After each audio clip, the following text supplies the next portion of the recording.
Hey everyone, welcome back to my YouTube channel. My name is Shafali and today's video is going to be very important for all the BSc students, especially जो Kumaon university के students हैं उनके लिए ये video बहुत important है क्योंकि आज की वीडियो में हम प्रीवियस ईयर जो हमारा 2021 का क्वेश्चन पेपर है इनऑर्गेनिक केमिस्ट्री का हम वो डिस्कस करने वाले हैं। एक्चुअली ये वीडियो हम this video is going to be very succinct. यहाँ पे हम कोई भी ज़्यादा डिटेल्ड डिस्कशन नहीं करेंगे, आपको क्वेश्चंस बताए जाएंगे और उनके नोट्स प्रोवाइड कराए जाएंगे। एंड अगर आपको कोई भी क्वेरी होती है so I will make a separate video आपके लिए उस टॉपिक पे। सो दिस वीडियो हम बहुत शॉर्ट रखेंगे और पॉइंट टू पॉइंट डिस्कस करेंगे। सो सबसे पहला just before I start a quick request, please like, share and subscribe my channel if you haven't done it yet and also watch the video till the end. Okay, so section A जो है ये short answer type questions हैं। in this सबसे पहला question जो है explain Born-Haber cycle for determination of electron affinity। ये पहला question है आपका। Born-Haber cycle में अधिकतर question आ जाता है। so ये है Born-Haber cycle and of course discussion नहीं होगा यहाँ पे इस बार ज़्यादा। This video is going to be very point to point video. So ये आपका नोट है इस पे, ये एग्जाम्पल है बॉर्न-हैबर साइकिल का।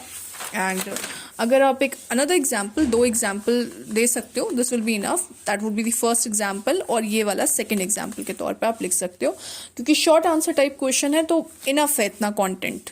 ठीक है, सेकेंड जो क्वेश्चन है आपका वो है discuss hydrogen bonding and its effect on chemical forces, melting point, boiling points and सॉल्युबिलिटीज।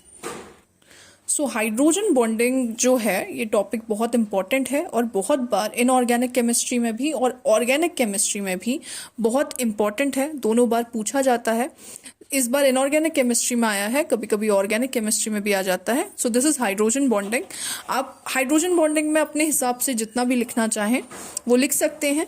यहाँ पे इफेक्ट्स हैं हाइड्रोजन बॉन्डिंग के जो डिस्कस करे हुए हैं। मेल्टिंग एंड बॉइलिंग पॉइंट जो आपसे पूछा गया था वो है, एंड सॉल्युबिलिटी है डिस्कस्ड। तो ये लोअर डेंसिटी ये पूछी नहीं गई है, बट अगर आप कर सकते हो तो it's very good for you. Types of hydrogen bonding आप जरूर बताएं अगर हाइड्रोजन बॉन्डिंग पे क्वेश्चन आता है तो। And these are the types of hydrogen bondings. Okay, next है question number 3। This is explain Pauli's exclusion principle with example. Pauli's exclusion principle ये वाला टॉपिक या हुंस या फिर ऑफबो जो है ये बहुत इंपॉर्टेंट क्वेश्चन है, बहुत बार रिपीट होते हैं ऐसे क्वेश्चंस। तो आप इन प्रिंसिपल्स में से जो भी इलेक्ट्रॉनिक कॉन्फ़िगरेशन वाले हैं अब ज़रूर इनमें से एक ना एक तो पूछ ही लिया जाता है हर साल, तो आप ये प्रिपेयर करें। सो this is Pauli's exclusion principal और ये उसका स्टेटमेंट है। पहले आप स्टेटमेंट लिखेंगे, देन एग्जाम्पल पूछा है and this is the example. ठीक है, अब फर्दर और भी एग्जाम्पल दे सकते हो, ज़रूरी नहीं कि एक ही एग्जाम्पल दो।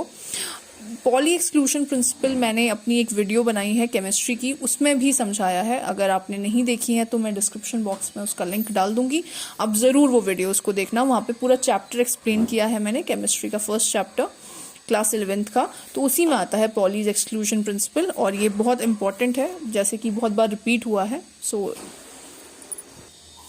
क्वेश्चन नंबर 4 है discuss the geometry of NH3 and H2O on the basis of VSC-PR theory. So VSC-PR जो है हर साल क्वेश्चन VSC-PR से आता ही आता है। या तो पोस्टुलेट्स पूछे जाएंगे या तो कुछ एग्जाम्पल्स या तो लिमिटेशंस, पर VSC-PR का क्वेश्चन हमेशा आता है। तो VSC-PR को आप मिस मत करिए। और इस बार जो VSC-PR 2021 में जो क्वेश्चन पूछा गया था वो स्ट्रक्चर्स पूछे थे।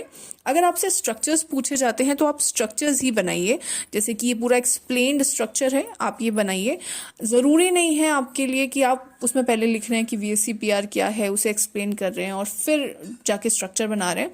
मोस्टली ऐसा होता है कि बच्चे ये सोचते हैं कि अगर हम ज़्यादा पेजेस भरें तो मार्क्स अच्छे मिलेंगे, ऐसा कुछ नहीं है। अगर सिंपल स्ट्रक्चर्स पूछे हैं तो आप स्ट्रक्चर्स बना के बस वहाँ पे आंसर छोड़ दीजिए, चाहे वो एक ही पन्ने में क्यों ना हो, आपको पूरे मार्क्स मिलेंगे। ठीक है ना। सो this is the structure of NH3, this is trigonal pyramidal, and H2O का स्ट्रक्चर जो होता है आपका बेंड शेप होता है।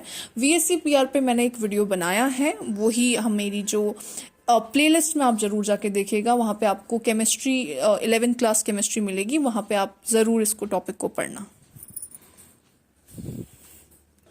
सो क्वेश्चन नंबर 5 है, define electronegativity, how does it changes in a group and a period in periodic table. तो basically यहाँ पे सेकेंड पार्ट में आपसे ट्रेंड्स पूछे हैं, तो हम देखते हैं इलेक्ट्रोनेगेटिविटी। सी, इलेक्ट्रोनेगेटिविटी भी एक इम्पॉर्टेंट है, ट्रेंड से हर साल एक क्वेश्चन आता ही आता है। इलेक्ट्रोनेगेटिविटी या आयनाइजेशन एंथैल्पी, ये सब चीज़ें आपसे पूछी जाती हैं। So this is electronegativity and यहाँ पे आपके साथ इसके सारे एस्पेक्ट्स, सारे फैक्टर्स जिस पे डिपेंड करती है वो भी डिस्कस करा है। मोर ओवर ट्रेंड्स जो आपसे पूछे गए हैं ग्रुप एंड पीरियड्स में किस तरीके से ये वेरी करती है, ये सवाल भी पूछा गया है। और एप्लीकेशन भी आपके पास है इलेक्ट्रोनेगेटिविटी की। अगर ये लॉन्ग आंसर टाइप क्वेश्चन में आता है तो, वैसे यहाँ पे शॉर्ट आंसर में पूछा गया है, तो शॉर्ट आंसर पे आप हमेशा कोशिश करिएगा कि पॉइंट टू पॉइंट लिखें, ज़्यादा पेजेस ना भरें। क्वेश्चन नंबर 6 है आपका डायगोनल रिलेशनशिप पे, ठीक है। तो डायगोनल रिलेशनशिप जो है आपकी वो डिस्कस करना है आपको, डायगोनल रिलेशनशिप एग्जाम्पल के साथ। तो देखते हैं डायगोनल रिलेशनशिप का जो ये क्वेश्चन है, ये एस ब्लॉक एलिमेंट वाले चैप्टर से है और बहुत इंपॉर्टेंट है। ये टॉपिक भी आता है, मैं बोल रही हूँ ना, केमिस्ट्री में मोस्टली चीज़ें जो होती हैं रिपीटेड आती हैं, तो आप प्रीवियस ईयर क्वेश्चन पेपर को मिस मत करिएगा, बहुत इंपॉर्टेंट है ये सारी चीज़ें। So these are the trends और ये सारी कैरेक्टरिस्टिक्स हैं उसकी। Next is question number 8, structure of XeO3। So XeO3 जो है जिनॉन ट्राईऑक्साइड, ये भी बहुत इंपॉर्टेंट है। पी ब्लॉक एलिमेंट्स में आपको ये टॉपिक देखने को मिलेगा। अधिकतर इनके स्ट्रक्चर्स या फिर ये कंपाउंड के बारे में कोई कैरेक्टरिस्टिक्स या प्रॉपर्टीज या प्रिपरेशन में से कोई ना कोई एक क्वेश्चन आ ही जाता है। इस बार 2021 में जो आपसे सवाल पूछा गया है वो इसके स्ट्रक्चर का है। So this is how you are going to show the structure. Question number 8 का सेकंड पार्ट है inert pair effect. So inert pair effect आपका पी ब्लॉक एलिमेंट्स में मिलेगा आपको। अगेन ये इनर्ट पेयर इफेक्ट बहुत इंपॉर्टेंट है, ये भी हमने 11th क्लास में डिस्कस करा है। अगर वो वीडियोस आपने नहीं देखी हैं तो आप ज़रूर उन वीडियोस में आपको मिल जाएगा, कहीं ना कहीं ये टॉपिक मैंने पढ़ाया है। सो इनर्ट पेयर इफेक्ट में भी, फैजान्स रूल में भी बहुत सारे क्वेश्चंस आते हैं। So this is very important. Again next जो आपका सेक्शन बी है, ये आपका लॉन्ग आंसर टाइप क्वेश्चंस है। इसमें तो आप जितना हो सके उतना लिखिए और पहले इसी पोर्शन को आपको अटेंड करना चाहिए। ये वाला पार्ट पहले अटेंड करिए क्योंकि टाइम नहीं बचता otherwise. So what is ionization potential, what are the factors affecting it, explain its variation in periodic table. Variation in periodic table मतलब आपको ट्रेंड्स बताने हैं कि ग्रुप में और पीरियड में किस तरीके से आयनाइजेशन पोटेंशियल इंक्रीज होता है या डिक्रीज होता है। ओके, सो आयनाइजेशन पोटेंशियल पे या आयनाइजेशन एंथैल्पी बोलो, अधिकतर सवाल आ जाता है एंड 2019 में भी ये 13 मार्क्स में एक क्वेश्चन आया हुआ है, तो मिस मत करिएगा आप। This is a very important topic. Ionization enthalpy भी मैंने एक्सप्लेन करी है अपनी एक वीडियो में, वो प्लेलिस्ट आपको मिल जाएगी मेरे चैनल पे। क्लास 11th केमिस्ट्री करके आप डालिएगा, उससे आप सारे ही टॉपिक्स पढ़ सकते हैं। This is a very important topic.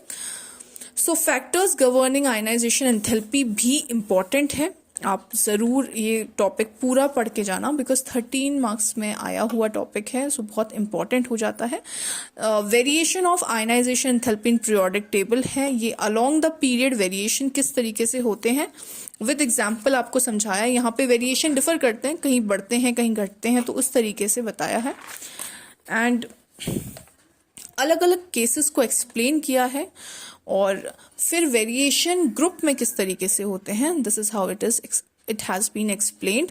आप आराम से इसे लॉन्ग आंसर टाइप क्वेश्चन आपके लिए पूरा बन जाएगा। सेकेंड क्वेश्चन नंबर 10th है, discuss valence bond theory VBT and it's limitations. तो वीबीटी पे, वैलेंस बॉन्ड थ्योरी पे अधिकतर हर साल क्वेश्चन आता है, या तो वीबीटी या तो वीएससीपीआर, और कभी कभी दोनों ही डाल देते हैं, जैसे इस क्वेश्चन पेपर के सेट में भी आपको दोनों मिलेंगे। सो this is also very important, तो वीबीटी को भी आप मिस नहीं कर सकते हो। वीबीटी भी मैंने एक्सप्लेन करी है अपने वीडियोस में आप ज़रूर देखिएगा। So this is VBT. यहाँ पे आपको पोस्टुलेट्स मिलेंगे। सो पोस्टुलेट्स ऑफ वीबीटी हैं ये, एंड ये सारे पोस्टुलेट्स हैं वीबीटी के। देन लिमिटेशंस ऑफ वीबीटी में भी बहुत बार सवाल पूछे जाते हैं। So this is the limitation of VBT. कभी कभी शॉर्ट आंसर टाइप क्वेश्चन में खाली लिमिटेशंस ऑफ वीबीटी करके भी क्वेश्चन आ जाता है। सो शॉर्ट आंसर में ही आएगा अगर ये 3 पॉइंट्स आपको ये लिखने होंगे। ओके ये ऑलरेडी एक्सप्लेन्ड है, आपको मिल जाएगा मेरे चैनल पे, ज़रूर वो वीडियोस को देखिएगा। प्लेलिस्ट बनी हुई है class 11th chemistry. So the last question is discuss Fajans rule in detail. So जो फेजान्स रूल है वो बहुत इंपॉर्टेंट है, इनर्ट पेयर फेजान्स रूल। ये क्वेश्चंस अधिकतर मोस्टली रिपीट होते ही होते हैं। So this is Fajans rule.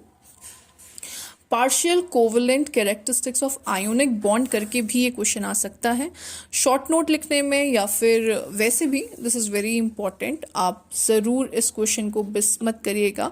Polarisability, polarisation, ये सारे कॉन्सेप्ट्स, और 1 मार्क्स के क्वेश्चन सब आते नहीं, अदरवाइज पहले उसमें ट्रेंड्स पूछ लिए जाते थे। So this is a very small video, और इस वीडियो में मैंने सिर्फ आपको नोट्स दिए हैं और क्वेश्चन पेपर जो था, जितने क्वेश्चन्स आए थे वो आपको बताए हैं। डिस्कशन नहीं किया है, as I told you in the beginning कि बहुत सक्सेंट रखूंगी मैं ये वीडियो को, शॉर्ट रहेगी ये वीडियो। एंड अगर आपको कोई भी क्वेश्चन में डाउट है मुझे ज़रूर बताइएगा, मैं I make a separate video on it और फिर मैं उसे पोस्ट करूँगी। So all the best for examinations, and do like, share and subscribe.